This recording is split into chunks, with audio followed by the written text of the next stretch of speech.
I get therapy, I'm not anxious. Therapy makes me anxious. I don't want. Skin and bones was all we had. Cancer sucks, and I'm really over it. Okay, welcome back to my channel. I am Modern Pearls, where I'm going to just talk about my grief and vent to you guys about cancer. Today I'm clearly a nurse. I just came straight home from work, and after work I had to run a couple of errands. Basically, today while at work I manage my dad's symptoms. So I typically manage his MyChart. My dad is not advanced in technology, okay, and I manage his MyChart, so I speak directly to his doctors or his providers. And so he's been having symptoms of chronic diarrhea, mouth ulcers, and weight loss, and a host of other things that really aren't even primary right now. Those are his current symptoms that we're managing. And he texted me, I want to say, yes, I knew about the diarrhea, but he texted me 2 days ago and was like, I'm losing weight. I know what that means. It means that he's noticing significant weight loss in a short period of time. We've been down this road before. My dad started out at like 168, something like that. And my dad's usually like a 200 plus pound guy. We got down to about 137, 135 at one point, and skin and bones was all we had, and lack of strength, to be honest. And so he's worried about what that will look like. His symptoms make sense because at the end of the 12 sessions, typically the chemo builds up in your system, and like your good cells are also attacked as well. So with the diarrhea, that's a symptom of the chemo. We're not going to stop it, but let's try to manage his symptoms. So I was messaging them today. There were some orders that should have been put in that were not put in. I saw him yesterday, right? And I told him, hey, like, your prescriptions aren't in. I'm going to message them again when they get back to me. I'll let you know. But in the meantime, we're going to use this to try to manage your diarrhea. He met me at my house. My dad works full time. He refused to stop working. That's another conversation. He met me at my house. And when I say the gifts keep on giving, he meets me at my house, one with diarrhea. That's fine. I don't care. I know you have uncontrollable diarrhea.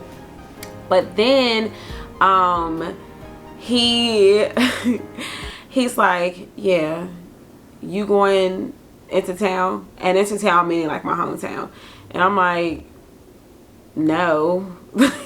It's an hour away. No, I'm not going. It's traffic. No, I don't have a reason to. And he's like, oh, I need you to drop this package off for me. Why do you need me to drop this package off?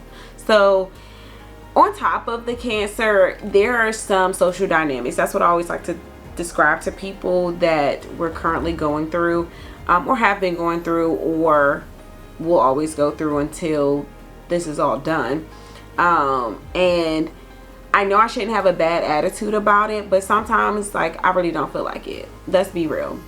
I work as a nurse. I care for people. I empathize with people, and like, not being able to turn it off is a bit overwhelming at times, because I feel like I don't care about the small things, and like, not the bigger things, like things that I know I can fix easily, but like sometimes I just want to lay down. Like me, I want to have an off day to myself, right? And so I think people don't understand that. Like, it's not that I don't want to be social. It's just that I'm social for a living, and not in the best way where you can pick and choose. Like, I'm social to everyone because that's my career choice. But then when my social barometer is maxed out and I'm still having to entertain niceness, I'm a little burnt out. Like, I'm burnt out, and that's why I left nursing for like 5 months. or one of the reasons why I left nursing for 5 months. But anyway, for my dad's sake, I'm going to do what needs to be done, because at the end of the day, these are simple things that I can assist him with. I know he's at work, so he's not going to get it himself. The pharmacy is right up the street from my house. I'm going to go in there, and I know how to ask for things that he doesn't know how to ask for, and then we just try to manage his symptoms from there. So like I said just a few seconds ago, I left nursing completely because I was burnt out. I used to be a labor and delivery nurse.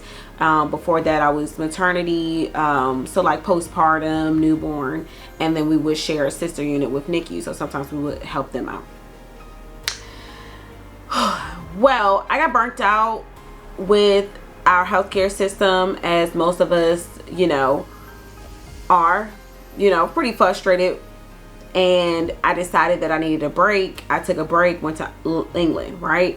When I came back, I found my dad's hospital, and then I found a position that best fit my needs. I was applying to a lot of places, but I never knew about, I knew about the surgical area or surgical centers, but that wasn't my specialty. I decided to get out of maternity to expand my skills, which is crazy.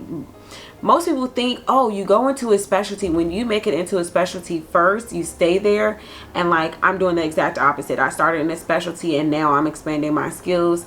Not because I don't love my specialty, I do. It's just I need work-life balance. And with those type of jobs, labor and delivery, you're gonna work. You're gonna do some work, and I struggle with taking care of home and work.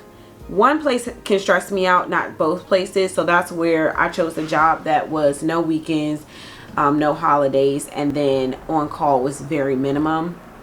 I am very grateful for my position because, like I said, when he has chemo, I can scoot on over and go see him. I can be on the phone to hear his doctor visits if I can't make it over there in time. I can do all the necessary things that are required of me. The part that is most frustrating is that I am a nurse for a living. I really don't want to be a nurse at home. I'm gonna be honest. Like, if you're an accountant for a living, do you want to come home and be an accountant? No, you want to turn that side of your brain off. But unfortunately, I cannot. So it is what it is. I think I've learned to cope in negative ways. One way of coping that I mentioned was my inappropriate laughter, or sometimes I'm deadpan serious. Like, I'm dead. Like, I think I have RBF real bad now, and I don't care to change it. Like, not in patient setting, but like in my personal life, I'm not gonna do it with you. You're gonna do it by yourself. You won't get me caught up in your feelings because I have my own feelings. And so now I think a lot of people think I'm insensitive, or I lack a lot of patience, and in other ways I've been coping in destructive outbursts. So I guess because I've been suppressing a lot of stuff, I'm not naturally aware of when an outburst is coming. So I've decided to, I was gonna say enroll. You can't enroll in therapy, but I decided to find a therapist with my insurance that fit my needs, because clearly I'm not coping well, and I can recognize that. My first degree is in psychology, my second degree is in nursing, and my third degree is in common sense. I have that. And so it's either now in this phase of my life, now that I'm 30, what are you going to do with your poor decisions? What are you going to do about it? Are you going to stay in the same position and complain and wonder why nothing's changing? Or are you going to giddy up and fix the issue? If you're not going to fix the issue, then you need to sit down and shut up, or we're going to put in the hard work. That's why working out has worked best for me in my coping, because it lets my aggression out. When I'm frustrated, when I am pissed off, I can then use that to leverage a great workout. And I'm probably about to work out today. I try not, at one point I was overworking out and I got real skinny. I just have to make sure I eat, and like I don't do strenuous workouts. There's some days like leg day, we're gonna burn out. Spin class, we're gonna burn out. But the days in between, I'm just gonna do it. Like yesterday I did a 30-minute HIIT workout. Today I might do a little 20-minute ab something, and then Wednesday is my spin class. Thursday I might do something if I feel like it, and Friday is legs. But yeah, I need therapy, because also being in a relationship, you have to learn how to save space for that person. And currently I do things in tiers or scales: higher priority, lower priority, least priority. And those priorities aren't meeting the requirements they need to meet, and yeah, I have to work on that. I would like to share more details, but as I get further out, I probably will be more comfortable, because I'm still proving stuff to myself, right? I'm still proving that I am capable to myself to get through this. Not in a sense of where I'm getting through it logically, but emotionally I'm actually processing everything. Because one of the things, seeing my dad yesterday, like, bro, you can't tell me cancer don't affect everybody. Not if you love that person. You can't tell me that. Like, if you don't bang with that person, then cool. Like, that person, really, it's sad, but that's about it. But really, if you care about someone, seeing them suffer is torturous. It's inhumane. Sorry, I got a booger.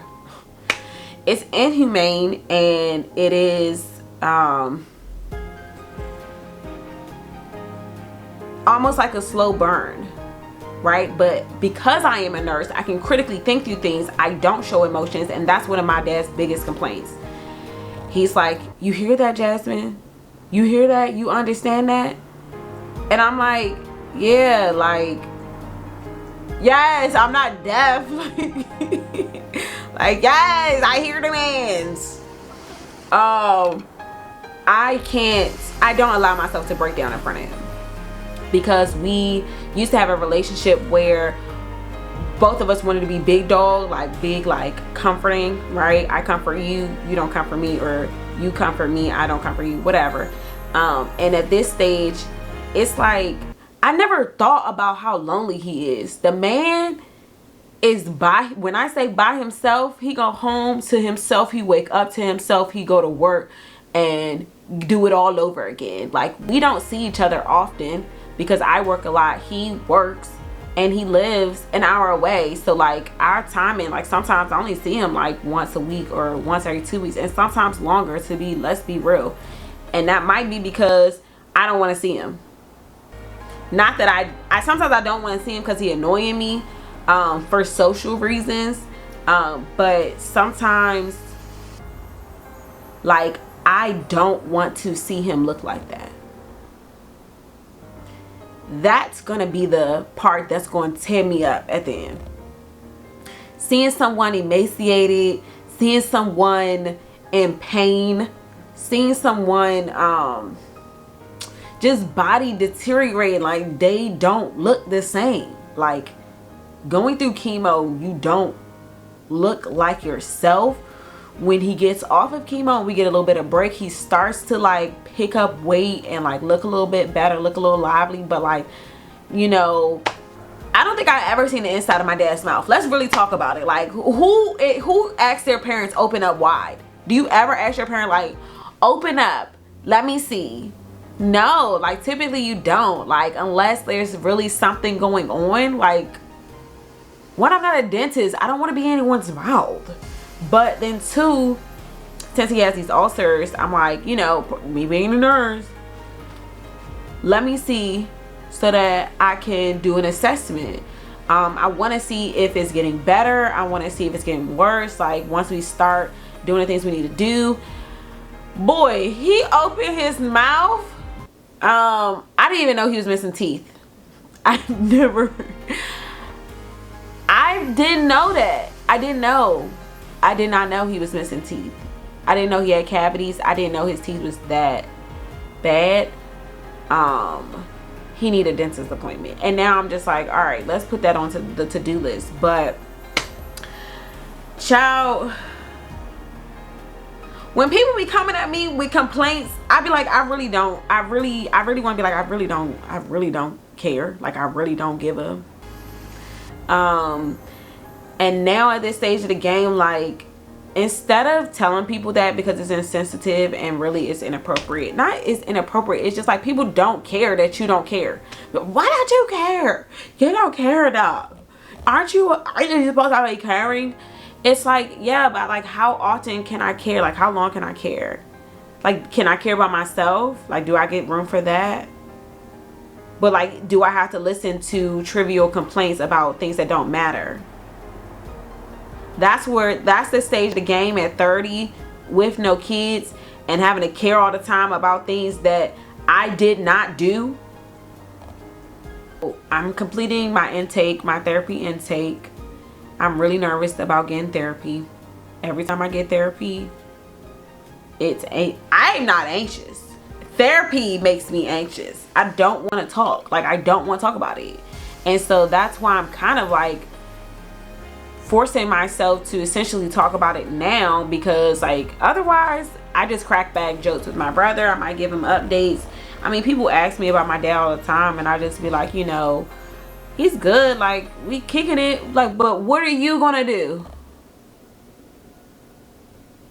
The update, like how often, like I'm going to make a video on social norms and social cues that I hate. Like, sorry to hear that. You're not sorry. And I like, you could feel bad for me, but you're not sorry. You didn't do it to him. You didn't do this to my family. So how can you be sorry? And the worst part about it all, this is a little bit of a tea and I might get in trouble, and not really in trouble because I'm grown, but you know, some people would not like it. I hate to see how his siblings are doing him right now.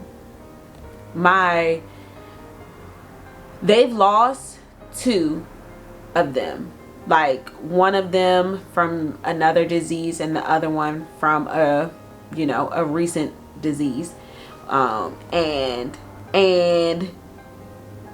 like the fact that they're willing to see another sibling go and not reach out and not check on them. Like, I can't imagine growing up with somebody and like being so prideful and like